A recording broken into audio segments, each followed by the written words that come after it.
आयलो काय म्हणता मंडळी. आजच्या जेवणात एकदम खास घरच्या घरी बनवलेली तांदळाची नरम गरम भाकरी आणि त्याच्यासोबत कोबीची चमचमीत भाजी आणि मुळ्याची तोंडाला पाणी आणणारी भाजी.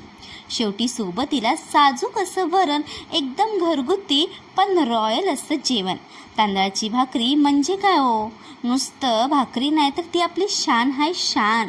तांदळाचं पीठ मस्त मळायचं आणि थोपटून तिला अशी मस्त तिला सौंदर्य द्यायचं आणि गरम तव्यावरती अलट पलट करून मस्त भाकरीला फुगवायची.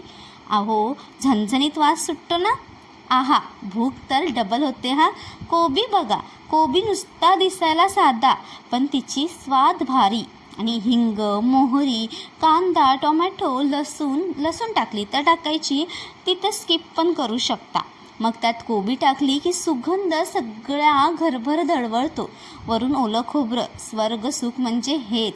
आणि आता शेवटी मुळ्याची भाजी, भाकरी आणि साबुदाण्याची आणि बटाट्याची चकली, तांदळाचा पापड, वरण, असं मस्त खोबरं घातलेलं भाजी, चणा डाळची आणि वरण, असं छान आपलं आजचं जेवण. अहो स्वर्ग सुख.